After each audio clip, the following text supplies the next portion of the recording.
couldn't do that because I had a long-term contract with Warner Brothers Studio. In 1944, Olivia De Havilland did something that no actor had ever done. She sued Warner Brothers and won. But that was just the start of her secrets. From her explosive fights with her own sister to her shocking relationship with Howard Hughes, Hollywood's good girl had everyone fooled. Today, we're revealing the truth about the woman who fooled Hollywood for over 70 years. Olivia de Havilland was born on July 1, 1916, in Tokyo, Japan. Her British parents, Walter was a professor and patent attorney, and Lillian was a teacher. The family lived in a big Western-style house surrounded by traditional Japanese homes. Olivia grew up hearing temple bells along with her mother's English songs, and seeing cherry blossoms along with British tea rituals. But their family life was already falling apart. Walter and Lillian's marriage was in trouble because Walter was rumored to be cheating, and Lillian was having a hard time with life in a foreign country. Things got worse when Walter suggested that Olivia live with a Japanese family to learn about the culture. Lillian refused and decided to leave Japan with her daughters in 1999. She secretly got on a ship to San Francisco with Olivia and her baby sister Joan, leaving Walter behind. Lillian moved to Saratoga, a small town south of San Francisco, to raise her two girls by herself. She hoped that the fresh air would help Joan, who was often sick and needed to work to support her family. Lillian started teaching drama using the skills she had gained as an actress. Olivia loved watching her mother's lessons and soon discovered a love for performing at school. Olivia's love for acting grew when she was 14, and her teacher cast her as the lead in Alice in Wonderland. On stage, Olivia felt free and like she was really living the story, but her stepfather, George Fontaine, did not. He didn't share her enthusiasm for acting and told her to quit. Olivia refused, and when he gave her the choice of leaving home or quitting acting, she chose to leave. She moved in with family friends and kept acting in school and local theater. Her hard work paid off when she was 18 and played Heria in A Midsummer Night's Dream in a local production. In the audience was an assistant to famous director Max Reinhardt looking for talent for an upcoming Hollywood Bowl production of the same play. The assistant was impressed and offered Olivia the role of Heria as a second understudy. Just a week before the premiere, both the lead actress and Olivia stepped in when the first understudy dropped out, and she gave an amazing performance. On September 15, 1934, Reinhardt was so impressed that he not only put her on the tour that followed, but he also got the job of directing a Warner Brothers film version of A Midsummer Night's Dream, and chose Olivia to play Heria. At first, Olivia hesitated because her dream was to become a teacher.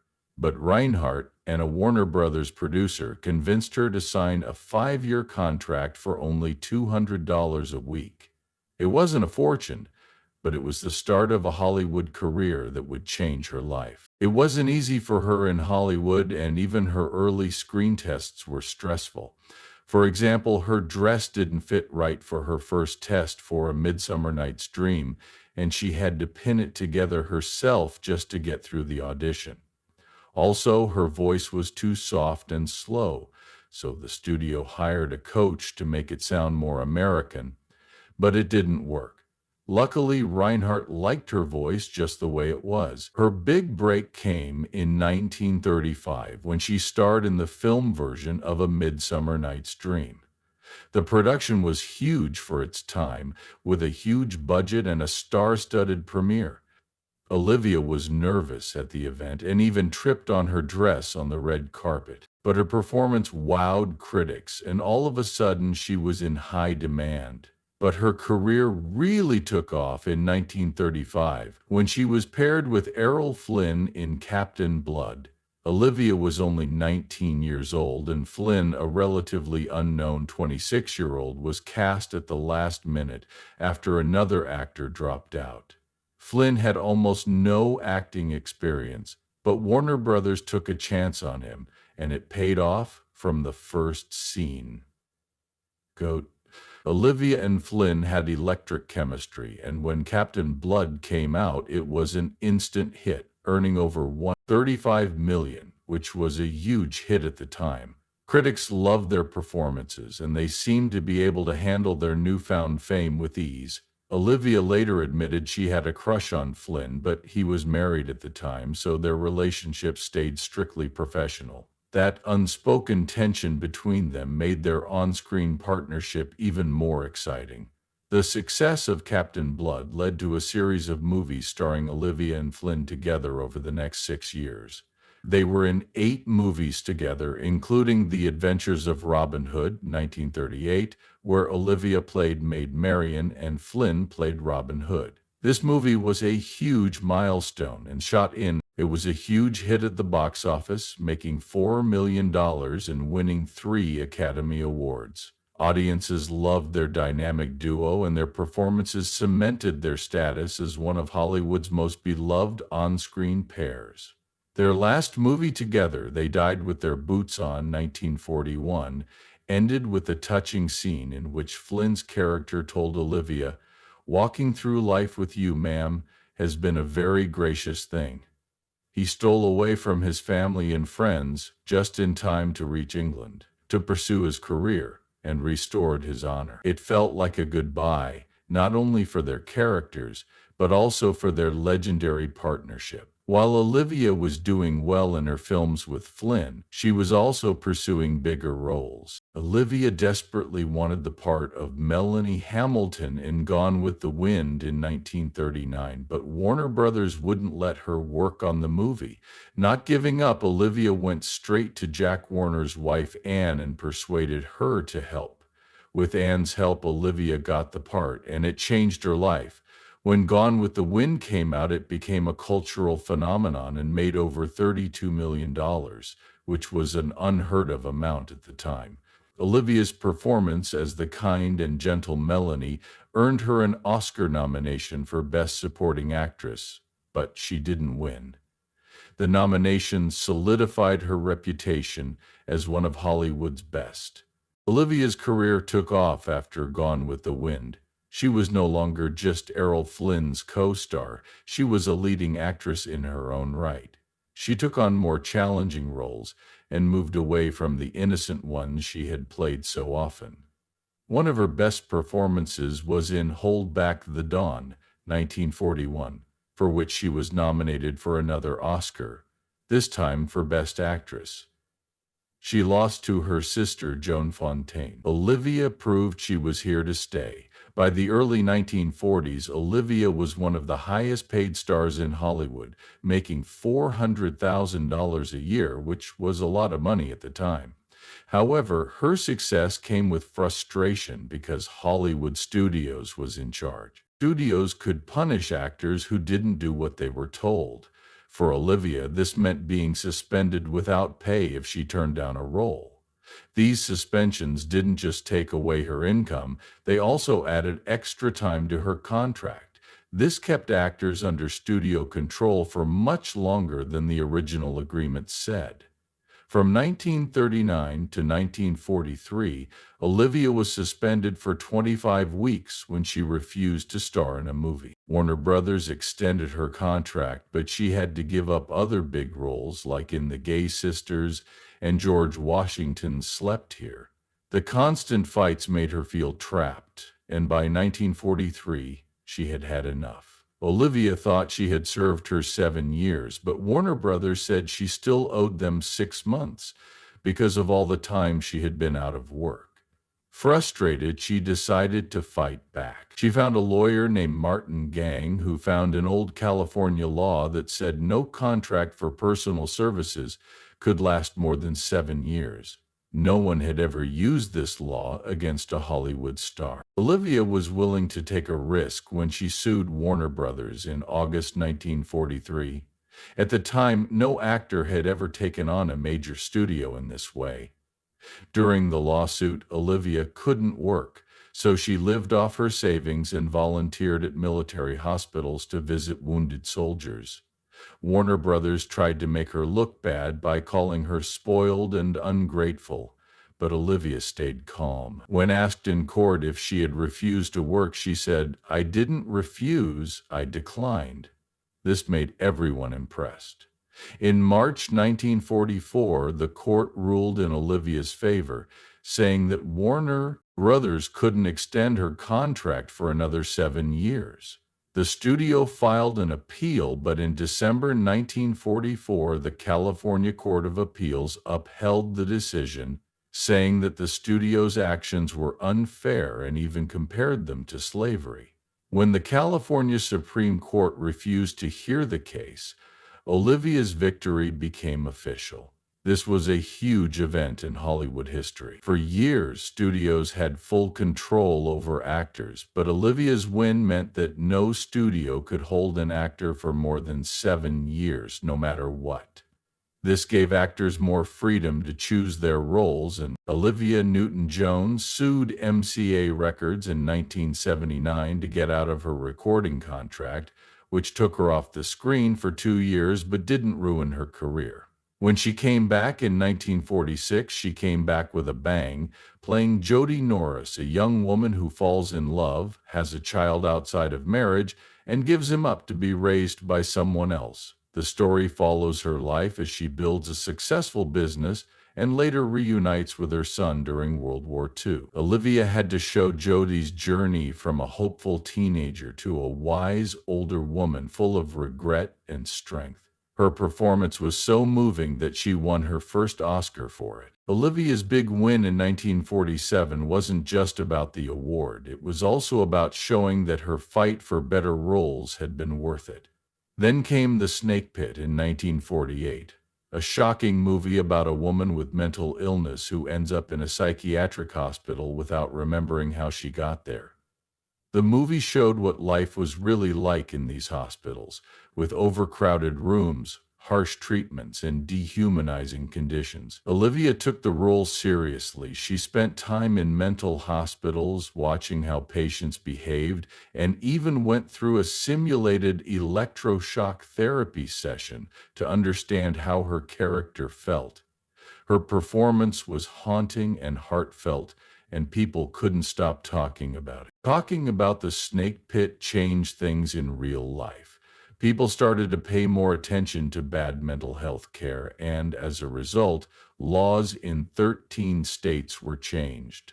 Critics praised Olivia's performance, and she won the prestigious Volpe Cup at the Venice Film Festival. Some people thought the film exaggerated things, but it was still a huge hit, and Olivia De Havilland became known as one of the best actresses of all time. In The Snake Pit, she played Catherine Slaughter, a shy and awkward young woman living in New York in the 1840s. To play the part, she had to completely change how she looked. She put on weight and styled her hair in a way that was obviously not attractive. On set, things were tough. Ralph Richardson used a traditional acting style, while Montgomery Clift was intense and emotional, using the new method technique. Olivia felt stuck in the middle, but she used this tension to make Catherine's struggles feel real. When the movie came out, critics and audiences loved it. At the Oscars in 1950, Olivia won her second award for Best Actress. She kept her speech short, thanking the director William Weir and leaving the stage.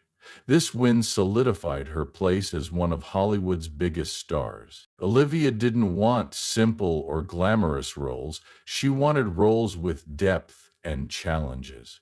In 1952, she played a mysterious woman in My Cousin Rachel who could be good or bad. To fully understand the character, Olivia read the book several times.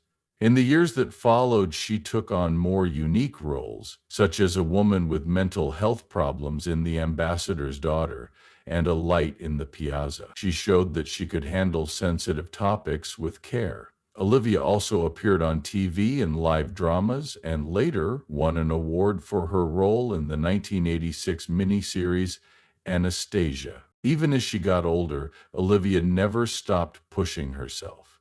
She turned down roles she didn't find interesting, like Blanche Dubois in A Streetcar Named Desire. She also shocked audiences by starring in Lady in a Cage, a shocking thriller in 1964. The movie was controversial, but critics praised Olivia's powerful performance. Throughout her career, Olivia refused to take the easy way out. She was determined to show she was more than just a pretty face. Her brave choices and dedication to her craft made her one of the most respected and talented actresses of her time. End quote. Olivia was often called the pretty one, and Joan was called the smart one. The comparisons made them jealous and competitive, and their fights were legendary. Olivia is said to have pushed Joan into a pool and broke her collarbone. Later, Joan admitted that as a child she had even thought about hurting Olivia in revenge. As they got older, the rivalry didn't stop either of them from wanting to be an actress. But their mother would only let one of them do it professionally. Olivia got her start first, and Joan quickly followed suit, determined to show she was just as talented. Their stepfather, George Fontaine, made things worse by constantly comparing them. By the time Joan was 16, she had had enough. She moved to Tokyo to live with their biological father in order to get away from Olivia's shadow. But when Joan came back to America 2 years later, their rivalry picked up right where it left off. Joan was now a confident young woman who wanted to become an actress like Olivia. This set the stage for a lifelong rivalry.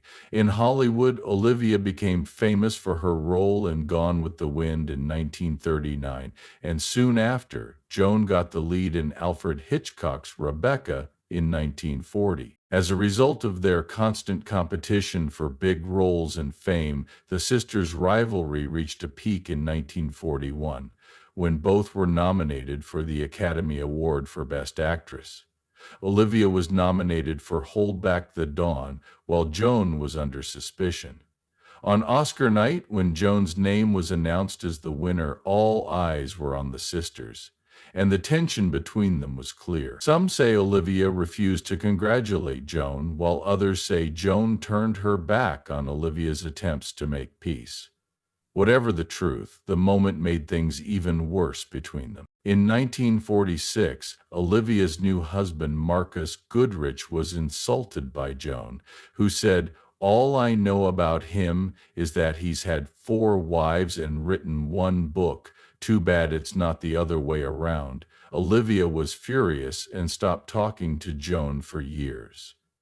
They also made fun of each other in interviews. Joan once said, "I married first, won the Oscar before Olivia did, and if I die first, she'll be mad because I beat her to it." Their feud wasn't just private, it became a popular joke. In 1947, Olivia won Best Actress for To Each His Own, and Joan went to congratulate her. The snub was caught on camera and printed all over the newspapers, solidifying their reputation as Hollywood's feuding sisters.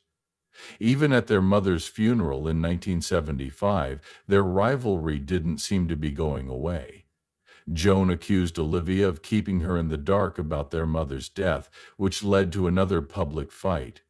Olivia denied the accusations, calling Joan's claims unnecessary drama. Their last public appearance together was at the 1978 Academy Awards, but it didn't bring them any closer. Joan died in 2013 at the age of 96, and Olivia died in 2016. Olivia outlived Joan by almost 7 years, dying in 2020 at the age of 104. Despite their many accomplishments, their lifelong feud often overshadowed their successes. In the end, the true story of their relationship stayed with them, leaving fans to wonder what really happened between the two sisters.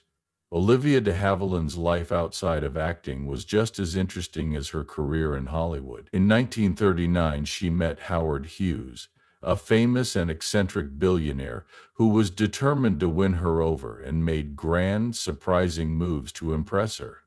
One day he even landed his first movie role. Howard also surprised everyone by landing his private plane on a beach near Olivia's house, along with expensive gifts like a stunning 5-carat emerald engagement ring. But their relationship didn't last long because Howard was too controlling. Olivia thought he was spying on her and even tapped her phone. The worst part was when Howard got into a serious car accident and blamed Olivia for it, saying it was his fault because she wouldn't go to the dentist with him. That was enough for Olivia, so she broke up with him and returned all the gifts, including the emerald ring. Olivia's sweetest period came when she dated Jimmy Stewart in the late 1930s. Jimmy took Olivia to see the premiere of Gone with the Wind in 1939, and they started dating. Unlike many Hollywood romances, theirs was simple and fun. Jimmy was a pilot, and he even taught Olivia how to fly. Olivia loved flying with him and admired how skilled he was, but their relationship didn't last long because both of their careers were taking off, and Jimmy joined the military in 1941 as World War II loomed. Olivia and Jimmy stayed together afterward. Years later, she turned down a part in It's a Wonderful Life because she thought it would be awkward to act with her ex-boyfriend. Olivia's most passionate and dramatic relationship was with director John Huston. They fell in love while working on the 1941 movie This Our Life. John was married, but the two couldn't stay apart. Their romance was the talk of Hollywood, especially since Olivia was known for being sweet and proper. By the end of filming, they were living together openly, which shocked many people. John was crazy, but he drank a lot and was known for being with many women. Their relationship had many ups and downs. One of the worst times happened years later at a party when Olivia's ex-co-star Errol Flynn said something mean about her. John got so angry that he fought Errol, and the fight turned violent. Both men ended up in the hospital with broken ribs and other injuries. Olivia De Havilland married Marcus Goodrich on August 26, 1946. Marcus was 18 years older than Olivia and had been married 4 times before. Their marriage didn't start off well because Marcus had a bad temper and tried to. Olivia loved being a mother and focused all of her energy on raising their son Benjamin in 1949. She wanted to make it work, but her life with Marcus got harder. She felt trapped by the vows she made at their church wedding, and even though she thought about divorce, it seemed impossible. She talked to a priest for advice, but nothing changed. Eventually, it got too much, and Olivia decided she couldn't live with Marcus anymore. She filed for divorce, saying he had been mentally abusive, and by 1953, they were no longer married. Olivia was brokenhearted, but she stayed strong for Benjamin. He became the most important thing in her life, and she worked hard to give him a stable home. A few years later, Olivia met Pierre Gallant, an editor at Paris Match, at the 1953 Canadian Film Festival. They fell in love and married in 1955. Olivia loved the change. She learned French, embraced the culture, and became a part of Parisian society. In 1956, she and Pierre had a daughter, and Olivia was happy to raise her there, away from the pressures of fame. However, their marriage had its problems. He had a busy job that kept him away from them a lot, and they didn't always agree. In 1962, they decided to split up, but Olivia later said she liked the idea of staying together by choice instead of by law. They stayed close friends and co-parented Giselle. When Pierre got sick in the 1990s, Olivia took care of him until he died in 1998. Her loyalty and kindness showed how close they still were. Olivia's children were always her top priority. She adored Benjamin, her son from her first marriage. She once said, "Benjamin is the most important thing in my life." When he was diagnosed with cancer as a teenager, she was there for him the whole time. Benjamin died in 1991 at the age of 41. Olivia was devastated and said it was the worst thing that had ever happened to her. Her daughter Giselle was born during her second marriage and grew up in France. Olivia worked hard to give her a normal life because she didn't want Giselle to just be seen as Olivia de Havilland's daughter. They were close, but Giselle sometimes had trouble with her mother's fame. Olivia encouraged Giselle to be independent and value education later on when Giselle had. Olivia de Havilland loved being a grandmother. She once said, "Being a grandmother is even better than being a mother. You get all the fun without the responsibility." At 101 years old, Olivia de Havilland wasn't done fighting. On June 3, 2017, one day before her 101st birthday, she surprised everyone by filing a lawsuit against FX Networks and the producers of Feud Bet and Joan. She felt that her character, played by Catherine Zeta-Jones, had portrayed her as someone who talked about other people, which wasn't true to life. She was especially upset about scenes where her character called her sister Joan Fontaine and Olivia had spent her whole life being private and polite. So this portrayal hurt her a lot. She took the case to court, saying that the show had caused her emotional pain and death had harmed her reputation. She also thought that they should have asked her permission to use her likeness and paid her for it. The case brought up a big question. How much freedom should filmmakers have when portraying real people, especially those who are still alive? At first, Olivia had a small victory when a judge said her case could go to trial. But FX appealed, and in 2008, a higher court ruled against her, saying that the show was protected by freedom of speech. Olivia's lawyers tried to take the case to Olivia took her fight to the highest courts, but they wouldn't hear it because she lost. Olivia's brave move showed how strong and determined she was, even at 101 years old. For decades, Olivia lived a quiet and glamorous life in Paris, where she married French journalist Pierre Gallant in 1953. Her home was elegant and full of memories of her time in Hollywood, including her 2 Oscars. She loved hosting small gatherings with friends and cultural figures, mixing old Hollywood charm with European sophistication. Paris wasn't just a city to her, it was her sanctuary. When Olivia died on July 26, 2020, at the age of 104, it marked the end of the Hollywood Golden Age. She was the last big star. In her later years, Olivia received some of the highest honors in the world. At age 92, President George W. Bush gave her the National Medal of Arts in recognition of her outstanding contributions to film. 2 years later, France gave her the Legion of Honor, their highest honor, for her work in the arts and her long connection to Paris. In 2017, just before she turned 1001, Queen Elizabeth II made Olivia a Dame was the oldest person to ever receive that honor. It recognized not only her British-American heritage, but also her huge impact on Hollywood.